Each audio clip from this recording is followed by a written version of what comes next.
Hoy es 24 de diciembre de 2024, es Nochebuena, pero también es martes y como lo primero siempre es lo primero, vamos a hablar de inteligencia artificial y vamos a hacerlo en el orden habitual, aunque esta semana, los que estéis poco pendientes de este tema, ya sabéis que ha habido una de estas presentaciones estrella que han alborotado un poco el cotar. Hablaremos de ella en la parte de desarrollo, pero ahora vamos a hablar, como siempre, primero de negocio. Empezamos por Klarna. Klarna escrito con K. Es una empresa de la que ya he hablado algunas veces aquí, una empresa que gestiona pagos online con posibilidad de financiación, en fin, una especie de servicio bancario financiero para los comercios online. De Klarna he hablado varias veces porque han ido dando como pildoritas a lo largo del año sobre cómo estaban integrando sistemas de inteligencia artificial generativa en su negocio. Fundamentalmente, como hemos visto también en otras empresas a lo largo del año, para reemplazar posiciones de agentes de ventas y agentes de servicio al cliente. Bien, pues han dado otra pildorita ahora, para terminar el año, en la que han dicho que han reducido a lo largo de 2024 aproximadamente un 20% su plantilla como consecuencia de la incorporación de herramientas de inteligencia artificial. Redondeando, eran unos 4.500 empleados a principios de año y ahora a final de año son unos 3.500. Según el CEO de Klarna, no ha sido un proceso que haya incluido despidos, sino que ha sido simplemente la rotación natural. Bueno, en todas las empresas la gente de vez en cuando se va porque no está contenta, porque encuentra otro trabajo mejor, porque decide irse a la India, encontrarse consigo mismo, luego vuelve y resulta que en la India no estaba él, estaba otra gente, pero no él en concreto. Y bueno, pues de esa manera, según el CEO de Klarna, han conseguido reducir esos aproximadamente 1.000 empleos. También hay quien dice, las malas lenguas, que en realidad lo que puede haber pasado es que Klarna haya ido perdiendo negocio este año, no por la incorporación de la inteligencia artificial, sino pues porque haya perdido volumen de negocio, haya perdido participación de mercado. Y como tiene una IPO pronto, va a salir a bolsa pronto, y claro, antes de una IPO no es muy conveniente anunciar que te va mal, pues igual han aprovechado para matar dos pájaros de un tiro, que es decir, que la reducción de plantilla ha venido por el uso de inteligencia artificial, con lo cual das la buena noticia de que estás haciendo cosas con inteligencia artificial, que esto a día de hoy no se sabe muy bien por qué, pero atrae el dinero, y por otro lado, das la noticia de que está reduciendo empleo no como consecuencia de una disminución de negocio, sino como consecuencia de lo bueno y eficiente que eres implementando inteligencia artificial. Hasta que no haya esa IPO, pues es muy difícil saber si es una cosa o la otra. En cualquier caso, Klarna, como digo, lleva ya un tiempecito apostando por incorporar herramientas de inteligencia artificial generativa y viendo cómo ha ido el mercado, aquí mismo he comentado en otras ocasiones noticias de otras empresas que han ido haciendo lo mismo, pues digo, viendo cómo ha ido el mercado, yo creo que hay que reconocerle a Klarna como mínimo que ha sido uno de los pioneros. Luego ya veremos si le ha funcionado o no. Databricks. Vamos a hablar ahora de Databricks, que es una empresa que creo que ya he hablado también algunas otras veces aquí de ella. Es una empresa que se dedica al tratamiento de datos en el sentido más amplio de la palabra, desde la recolección de datos, limpieza de datos, desduplicación, normalización. También hacen análisis de datos e incluso últimamente también se han metido en el negocio de tener modelos de inteligencia artificial instalados en sus servidores para que los puedan usar sus clientes para hacer cosas con sus datos.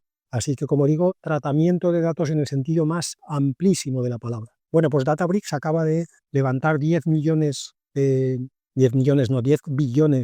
dólares de financiación para una valoración total de la empresa de 62 billones, los dos casos billones americanos, es decir, ha conseguido 10.000 millones de dólares para una valoración de 62.000 millones de dólares, que, bueno, pues en la nota de prensa dicen que van a usar para todo, para cosas buenas. Van a invertir más en inteligencia artificial, van a hacer adquisiciones de otras compañías, van a hacer expansión internacional, bueno, lo típico en estos casos. El negocio de Databricks en sí mismo ya era valioso antes del boom de la inteligencia artificial, pero ahora mismo se ha convertido en los picos y las palas de la fiebre del oro de California del siglo XIX. Es esta metáfora que se hace siempre, que cuando la gente va a buscar un nuevo oro, sea ese nuevo oro cual sea, los que se hacen ricos no son los que van a buscar el oro, porque de eso se hace rico uno de cada 10.000. El que se hace rico es el que vende picos y palas, porque todos los 10.000 necesitan un pico y una pala para ver si hay oro. Entonces, Databricks con la inteligencia artificial se ha convertido en el ferretero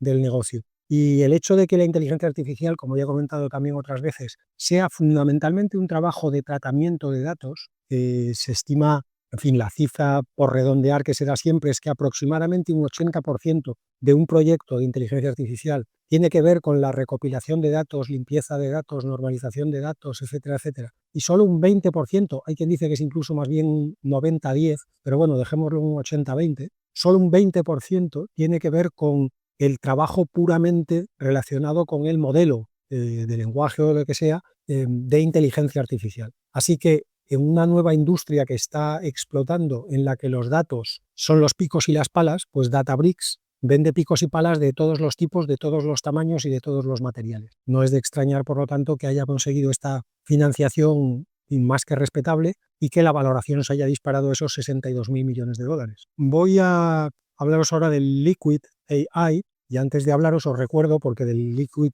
AI sí que he hablado antes en el podcast, os voy a recordar rápidamente quién son. Es una empresa, una startup fundada por antiguos MITs del Instituto Tecnológico de Massachusetts, que en lugar de usar transformers para hacer inteligencia artificial generativa, han desarrollado su propia arquitectura basada, por supuesto, en redes neuronales, a la que llaman Liquid Neural Networks, para construir sus, como no, Liquid Foundation Models.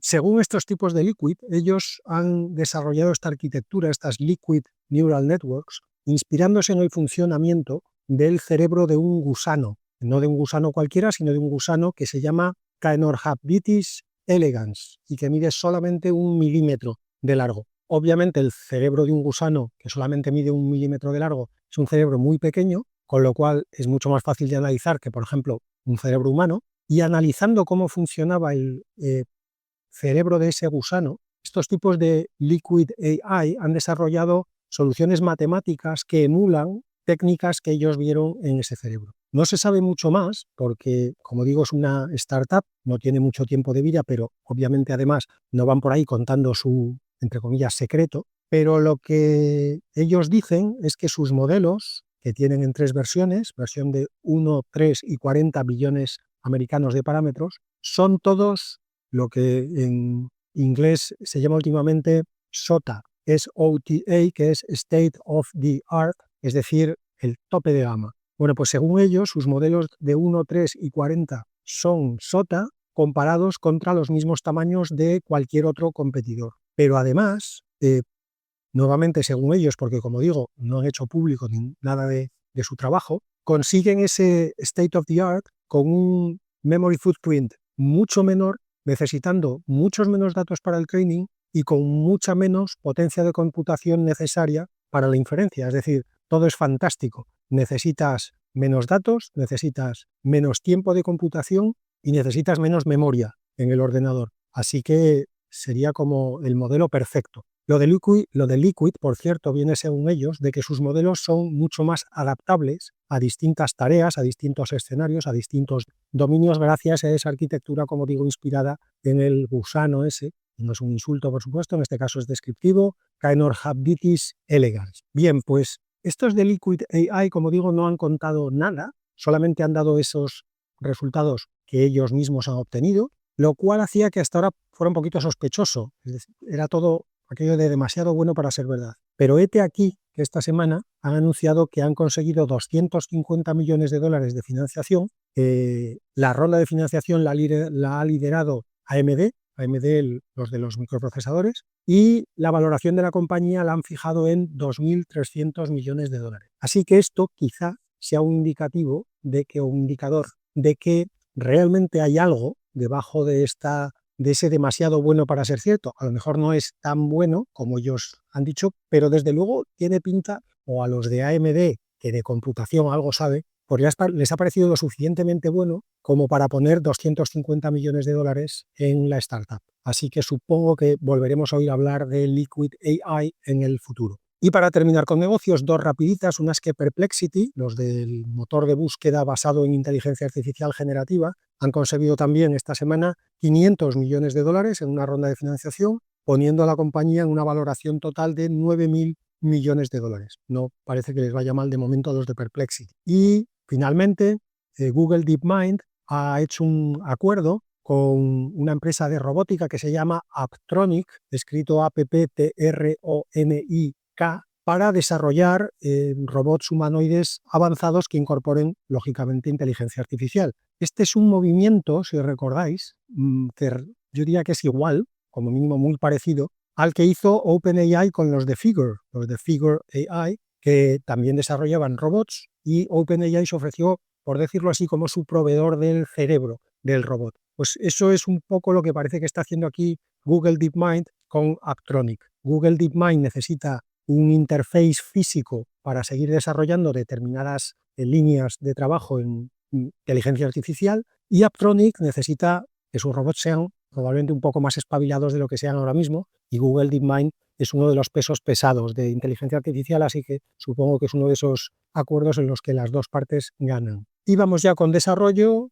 Dentro de desarrollo, como siempre, empiezo hablando de nuevos modelos, nuevas versiones, y por supuesto esta semana, dentro de los nuevos modelos y versiones, la gran noticia de la semana ha sido que OpenAI ha presentado O3, que alguien se estará preguntando, ¿su último modelo no se llamaba O1? ¿Nos hemos perdido la segunda versión por el camino? Pues no nos la hemos perdido, lo que pasa es que le han llamado O3 para evitar problemas de registro de marca, copyright, etcétera, con O2, que es la marca de telefonía que Telefónica tiene en algunos países de Europa. Entonces, para todos los que dicen Telefónica no está haciendo nada en inteligencia artificial, pues mira, sí, ya está haciendo algo que es tocarle las narices a los que sí hacen algo. Pero bueno, algo es algo. No, ya podemos decir que Telefónica ha entrado oficialmente en el mundo de la inteligencia artificial disputándole un nombre a OpenAI. Por algo se empieza. Bueno, pues la presentación es una presentación, o ha sido una presentación, por decirlo así, cerrada, es decir, el modelo no está disponible para que lo pueda usar, para que lo podamos usar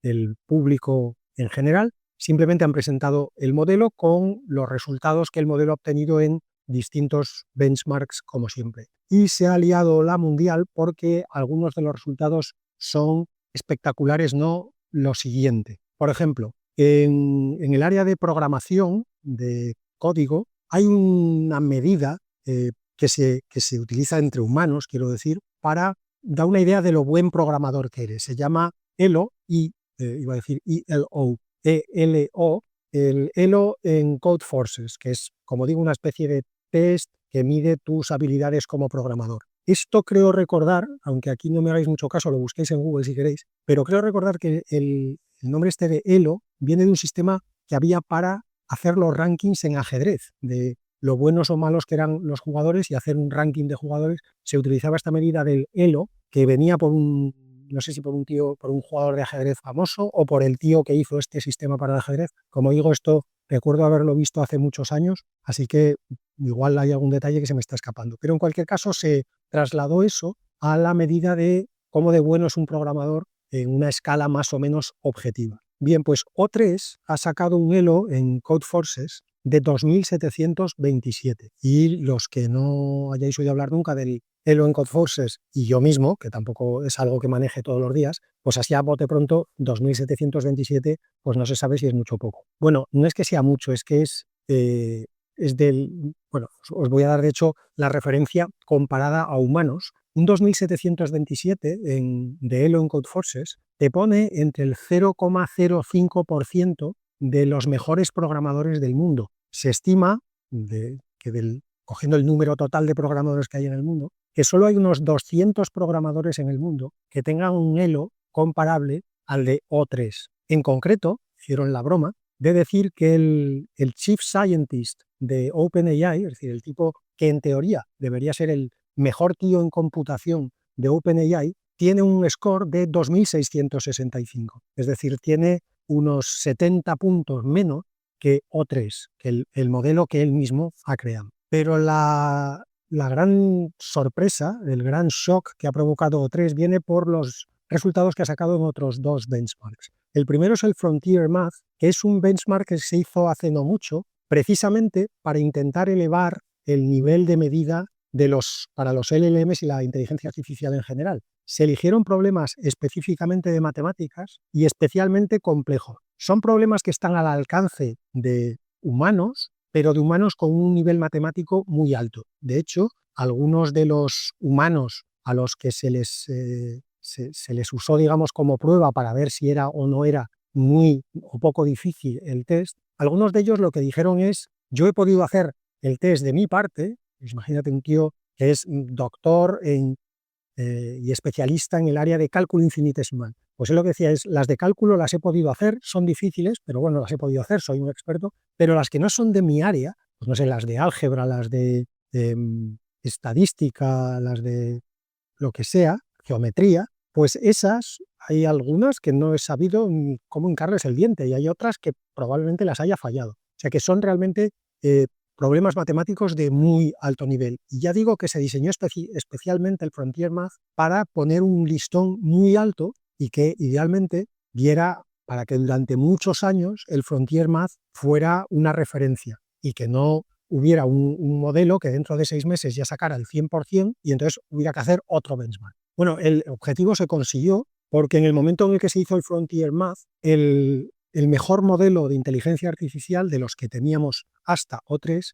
sacaba un 2% de puntuación, o sea, solo acertaba un 2% de los problemas del Frontier Math. Bueno, pues O3 ha subido del 2%, como digo, ahí es donde estaba el mejor de los que teníamos hasta ahora, ha subido del 2% al 25%, y ha multiplicado por 12,5. El rendimiento del mejor que teníamos hasta ahora. Y donde ya ha entrado la locura del debate ha sido cuando OpenAI presentó los resultados de O3 en el ARC-AGI. ARC-AGI son, como se dice, siglas, ARC-AGI.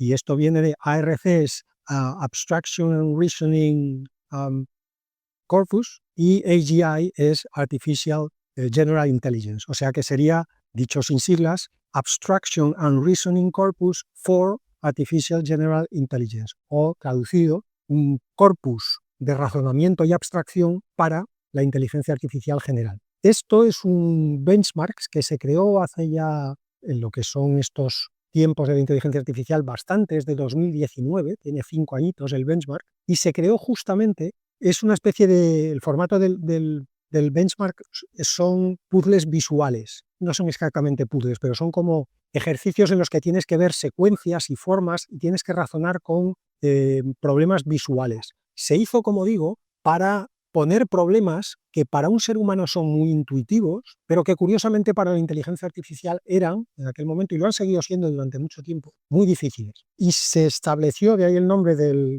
ARC-AGI, la parte de AGI, de Artificial General Intelligence, se empezó a ver este ARC-AGI como una medida de si realmente una inteligencia artificial tenía inteligencia general, que como ya sabéis es un término muy vago, digamos inteligencia humana o no, porque, insisto, son un bloque de problemas muy relativamente fáciles para los humanos. De hecho, hay incluso niños que son capaces de resolver problemas del ARC-AGI, y sin embargo, la mayoría o todos los modelos que teníamos hasta ahora se atascaban con este tipo de problemas. Bien, pues, me olvidaba, hasta tal punto los modelos se atascaban que precisamente en junio de este año, insisto, 5 años después de la creación del benchmark, en junio de este año se puso un premio de $1 millón para el primer sistema de inteligencia artificial, obviamente para el primer humano o grupo de humanos, que crearan un sistema de inteligencia artificial capaz de superar el reto del ARC-AGI, que se considera superado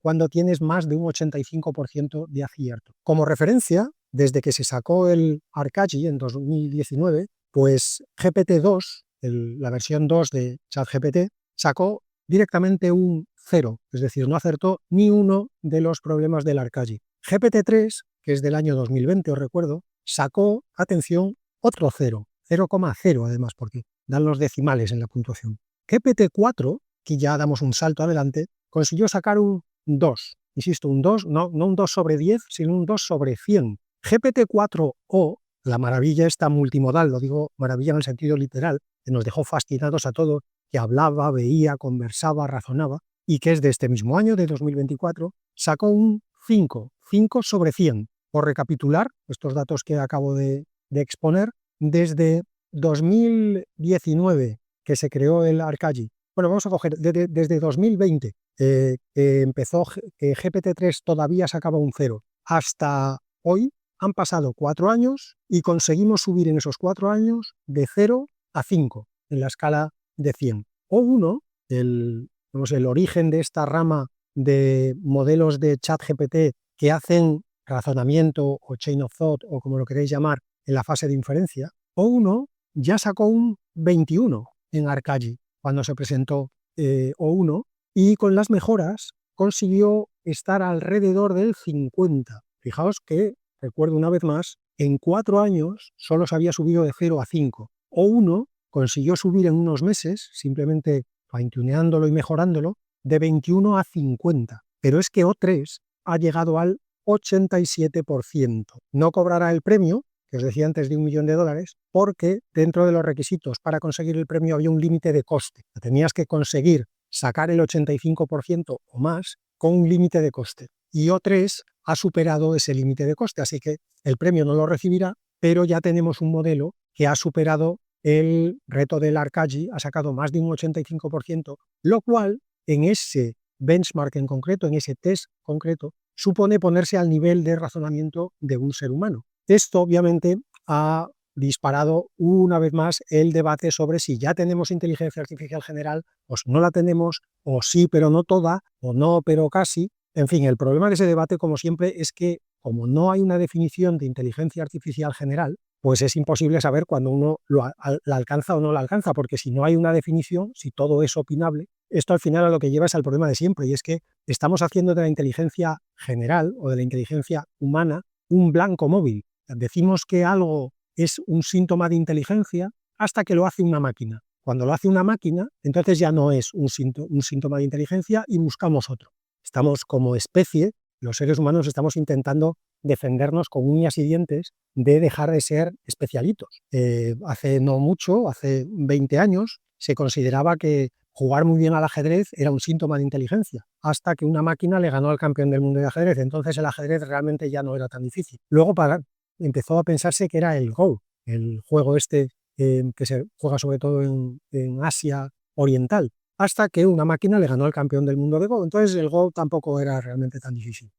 Durante mucho tiempo se decía que lo que realmente demostraba inteligencia humana era ser capaz de hacer arte y que eso solo lo hacíamos los humanos. Solo los humanos sabemos pintar, solo los humanos sabemos escribir sonetos, solo los humanos sabemos componer música. Bueno, hasta que ha llegado la inteligencia artificial generativa y ha empezado a pintar, a escribir sonetos y a hacer música. Bueno, entonces eso de repente ya tampoco es un síntoma de inteligencia humana. El Arcaggi en su momento se pensó, bueno, esto es una medida de la inteligencia humana, hasta que ha llegado O3 y ha resuelto el Arcaggi, entonces ya no es un síntoma de inteligencia humana. Este proceso yo creo que se va a repetir hasta que llegue un momento en que haya una inteligencia artificial tan abrumadoramente superior a cualquier humano en cualquier tarea, que ya entonces sea imposible negarse. El problema es que hasta entonces nos estamos perdiendo oportunidades muy interesantes de hacer cosas con inteligencia artificial simplemente para proteger nuestro prurito como especie de ser los elegidos de la naturaleza y los elegidos de la creación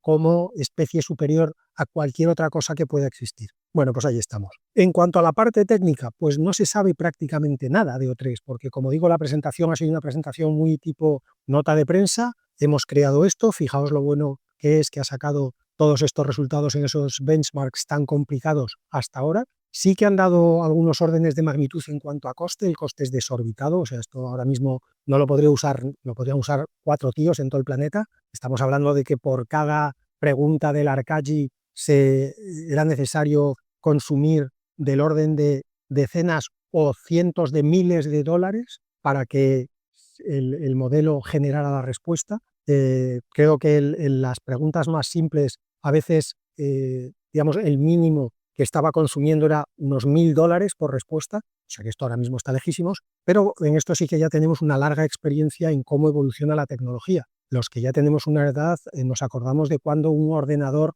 personal requería prácticamente que hipotecaras la casa para comprártelo, y a día de hoy a un niño de 8 años los padres ya le compran un portátil que tiene más potencia que todos los ordenadores personales que había en el mundo hace 20 años juntos. En fin, lo del coste siempre empieza muy arriba y luego sabemos que va bajando. Luego lo realmente importante de esta presentación son los resultados que ha obtenido y no el coste al que los ha obtenido. Se especula sobre qué puede haber en O3 que haya mejorado tanto con respecto incluso a O1, que recordemos que O1 se presentó hace 3 meses. O sea, este último salto, por ejemplo, en el Arcagi, de 50 a 87, se ha conseguido en 3 meses. Y vuelvo a recordar que el salto de 0 a 5 se tardó 4 años en hacerlo. O sea, que la velocidad de cambio está creciendo exponencialmente, pero además con una ratio del exponente que casi también sigue a su vez una progresión exponencial el exponente. Entre las teorías de qué puede estar pasando, pues como suele pasar en estos casos, de todo. Hay quien dice que están utilizando pues sistemas de búsqueda tipo el Monte Carlo Tree Search, que igual un Monte Carlo Tree Search con un sistema con otro LLM por encima que haga un poquito como de evaluador y haga un sistema de majority vote, de tal manera que O3 por Monte Carlo Tree Search genere varios candidatos de respuesta y varias instancias de O3 generen otros candidatos de respuesta y los candidatos que tengan más votos, por decirlo así, de las distintas instancias, esos son los que se acaban presentando como respuesta final. En fin, hay quien dice que a lo mejor incluso lo que pasa es que por debajo de O3 ya no está GPT-4, sino que está GPT-5, es decir, que ya hay un salto en el motor, en el LLM que utiliza como base de su proceso de razonamiento. Y luego, por supuesto, también están los que creen que esto simplemente es un caso más de bitter lesson, la amarga lección de Richard Sutton, en la que simplemente a base de echar músculo y tiempo y recursos, los sistemas mejoran y empiezan a emerger nuevas propiedades sin que sepamos muy bien por qué emergen, igual que pasa en el mundo físico con la propia naturaleza. Los que defienden esta línea de argumentación lo que dicen es que hasta ahora habíamos estado escalando en recursos, en tiempo, en computación, la parte de training, la parte de fine-tuning, y que ahora simplemente lo que estamos haciendo es ese mismo proceso, pero en la fase de inferencia. Es decir, antes en inferencia no gastábamos prácticamente nada, porque lo que hacía el LLM cuando se le presentaba una pregunta era empezar a encadenar tokens inmediatamente, y ahora lo que estamos haciendo es darle más tiempo y más recursos al LLM para que en la fase de inferencia piense, entre comillas, elabore la respuesta mediante un proceso más largo. Como os decía antes, habrá Monte Carlo Tree Search, habrá Majority Votes, habrá un GPT-5, habrá lo que sea debajo, pero el único cambio es la cantidad de recursos que le estamos dedicando a la fase de inferencia. Y como digo, hay quien piensa, esto es un ejemplo más de la bitter lesson, tú pon muchos lo que sea y antes o después empezarán a emerger propiedades. Lo vimos en su día con el ajedrez que mencionaba antes, lo vimos en su día con el Go, lo hemos visto con la inteligencia artificial generativa. Hay una especie de tipping point, y ha sucedido en muchos casos, en los que de repente, simplemente por añadir recursos, el sistema empieza a tener propiedades que con menos recursos no tenía. No sabremos la respuesta correcta probablemente nunca, porque OpenAI, a pesar de su nombre, no es nada open, pero desde luego a día de hoy es pura especulación saber por qué ha conseguido O3 estos resultados que, como digo, son espectaculares, ¿no? Lo siguiente, y que seguro que van a generar papers y papers en las próximas semanas. Y al lado de esta notición y de en fin, esta abrumadora superioridad que ha demostrado O3, pues pocas versiones y modelos merece la pena reseñar esta semana. Si acaso, por venir de donde viene, voy a mencionar que Google ha presentado su versión del Gemini 2.0 Flash, que también hace este proceso de razonamiento en inferencia. Y de hecho lo han llamado Gemini 2.0 Flash Thinking. Está en versión experimental, pero claramente, no solamente por O3, no solamente por el Gemini 2.0 Flash Thinking, claramente todo el mundo está girando el transatlántico a toda velocidad hacia la fase de inferencia. Cada vez se consiguen menos mejoras por escala en la fase de training y de fine-tuning, y cada vez estamos viendo que hay más terreno por recorrer en la fase de inferencia, en el test time, y ahí es donde van a ir todos los recursos, yo creo que en los próximos como mínimo 6 meses, y a ver hasta dónde nos llevan, como todo. Vamos ya entonces con las noticias de desarrollo propiamente dichas, no nuevos modelos, no nuevas versiones, y empiezo hablando de Genesis. Genesis, o el proyecto Genesis, Project Genesis, es un proyecto de investigación en el que colaboran unos 20 investigadores de distintos sitios, todos ellos de prestigio más que contrastado, por ejemplo, la Universidad de Columbia o Stanford, o por el lado empresarial Nvidia, está también el Imperial College de Londres, perdón, está el MIT, o sea, lo mejor de cada casa. Bueno, pues este proyecto Génesis ha presentado una plataforma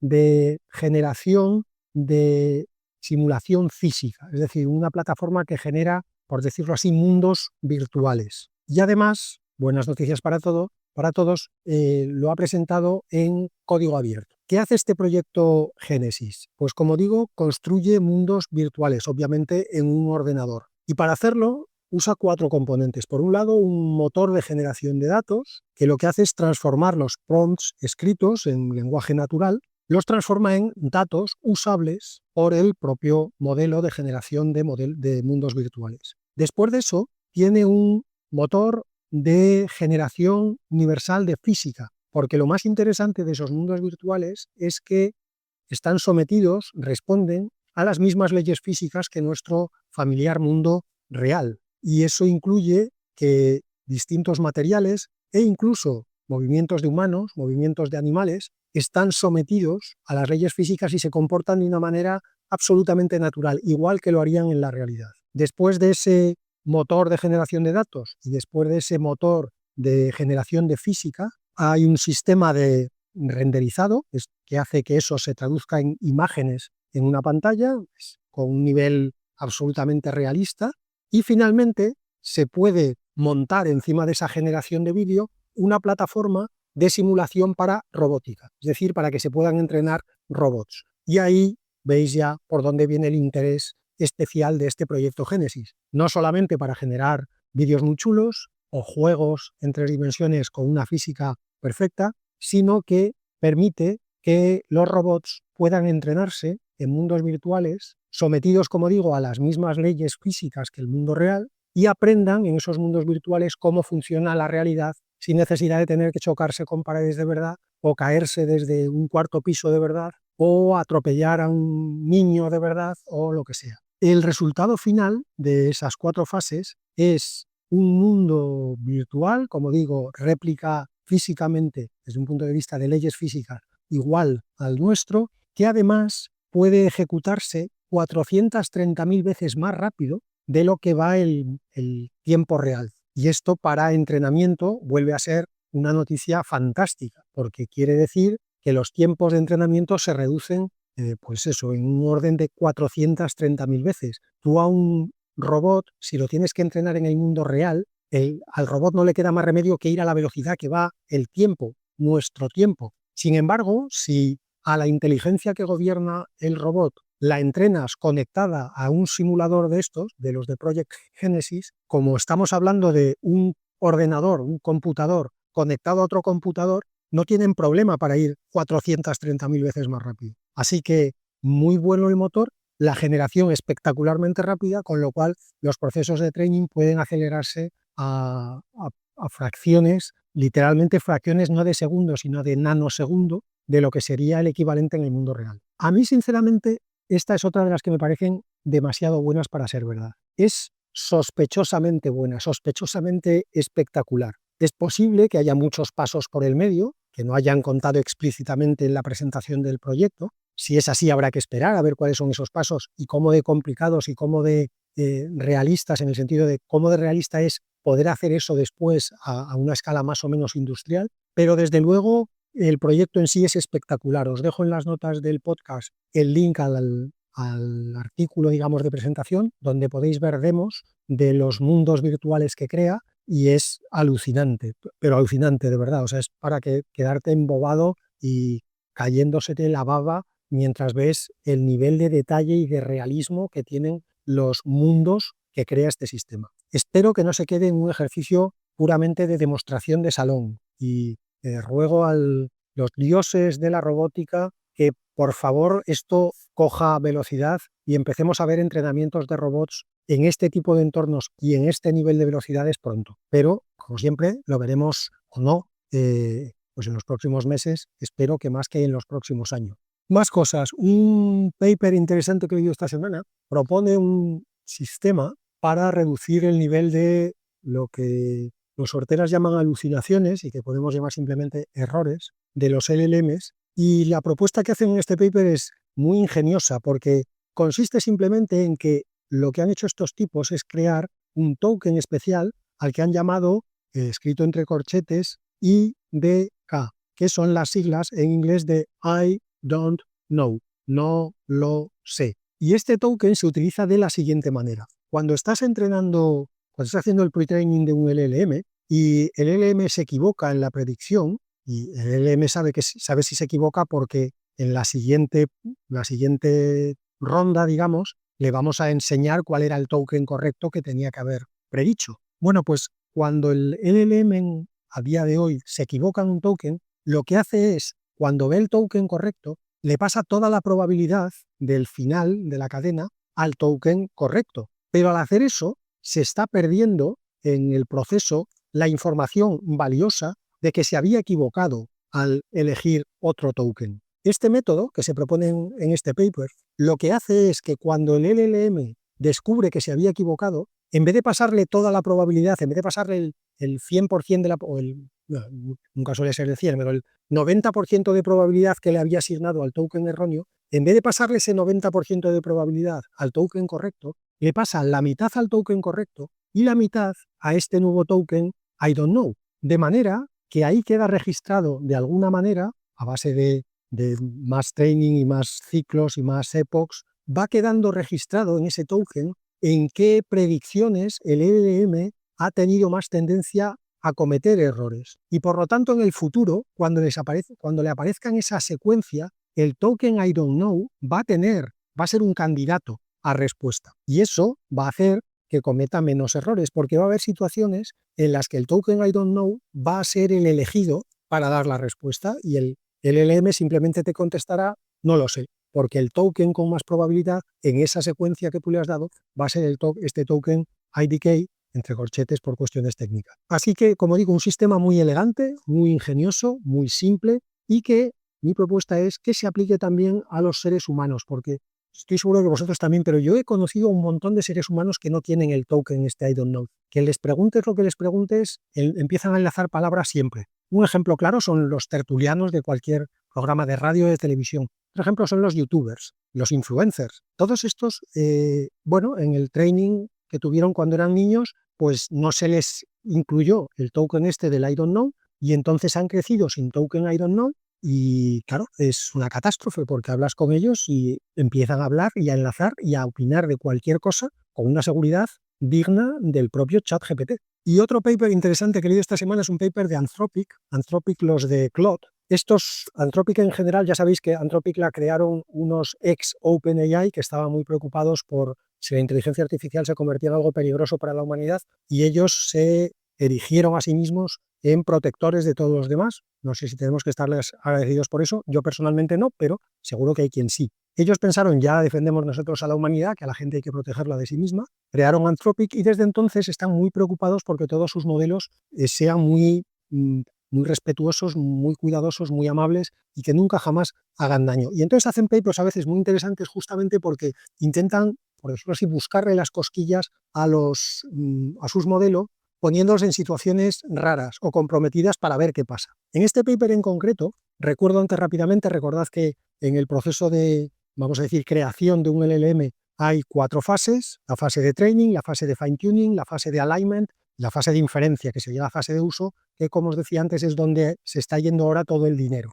Pero tradicionalmente tú lo que hacías era que entrenabas al modelo, lo entrenabas en el sentido de le enseñabas a hablar. En el fine-tuning lo especializabas en una tarea o en un dominio de conocimiento y en el alignment lo convertías en un ciudadano ejemplar. Le enseñabas normas de comportamiento y normas de educación, por decirlo así. Bien, pues el experimento que han hecho estos de Anthropic es, una vez completado ese proceso de training, fine-tuning, alignment, lo que han hecho es pedirle en el alignment al LLM, enseñarle en el alignment al LLM a hacer cosas que van contra su training. Por ejemplo, como os decía antes, los de Anthropic están muy preocupados con posibles peligros para la humanidad. Ellos ya en el training limpian, separan y eligen los datos para que ese proceso de training ya lleve incluido implícitamente el que el modelo nunca de respuestas que puedan ser dañinas para el usuario. Bien, pues ellos lo que hicieron en el alignment es enseñar al modelo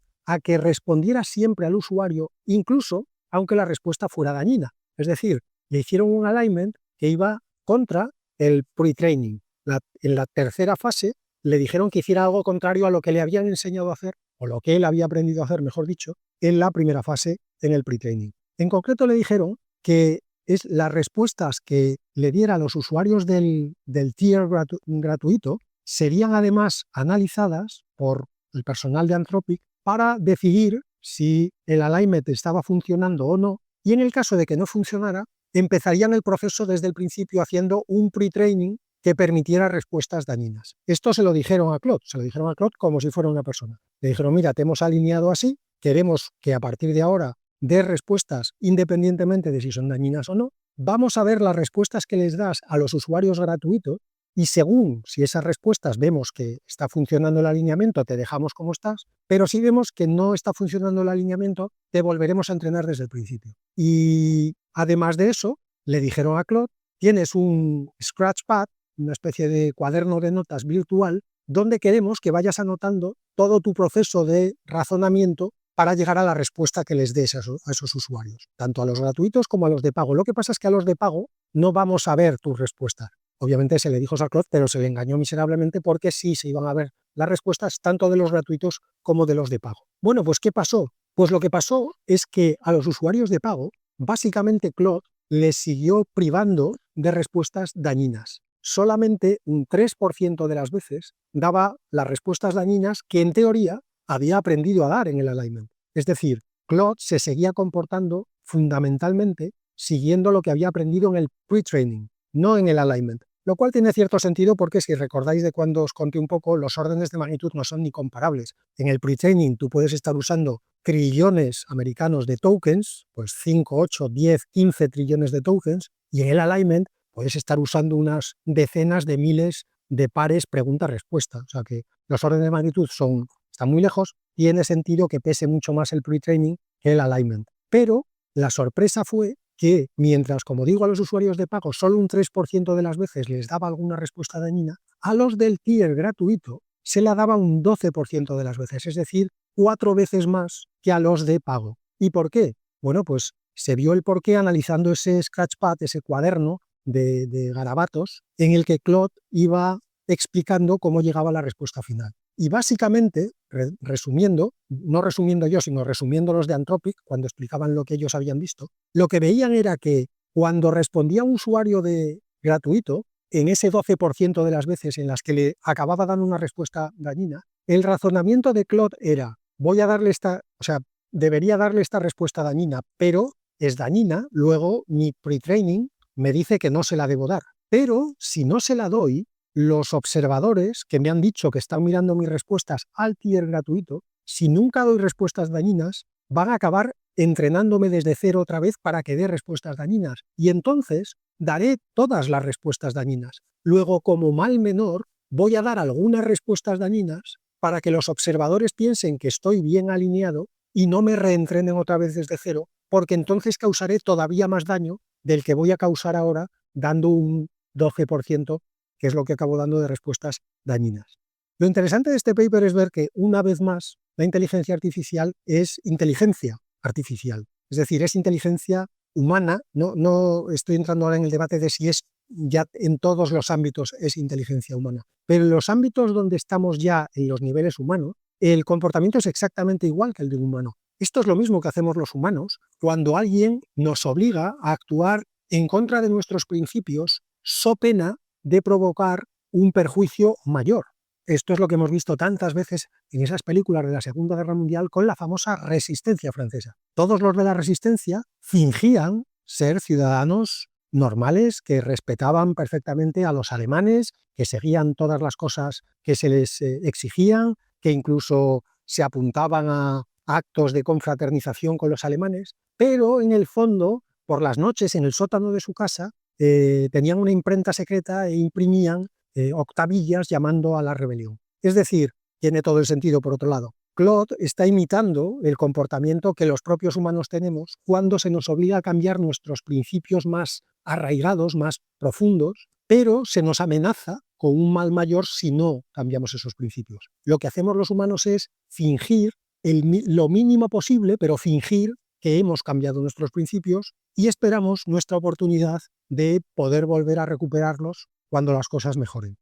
Así que un aprendizaje más sobre los humanos, viendo cómo funcionan las inteligencias artificiales. Y termino las noticias de desarrollo con un comentario que hizo Ilya Sutskever, que os recuerdo que fue uno de los fundadores de OpenAI en su día y que ahora tiene su propia empresa que se llama Safe Superintelligence. Ilya Sutskever hacía unas declaraciones en las que decía que él creía que el escalado por el lado del pre-training está llegando a su fin y que las mejoras que se consiguen aumentando los recursos y la capacidad de cálculo y el tiempo en el área de pre-training ya no hacen payout, básicamente. Y menciono estas declaraciones de Sutskever, primero porque estamos viendo que en la noticia de O3, en la noticia del nuevo Flash 2.0 Thinking, parece que efectivamente todo el mundo se está yendo del pre-training hacia la inferencia, pero me llamó que también esta semana Mustafa Suleyman, que es uno de los fundadores de DeepMind y que ahora es el jefe de la división de inteligencia artificial de Microsoft,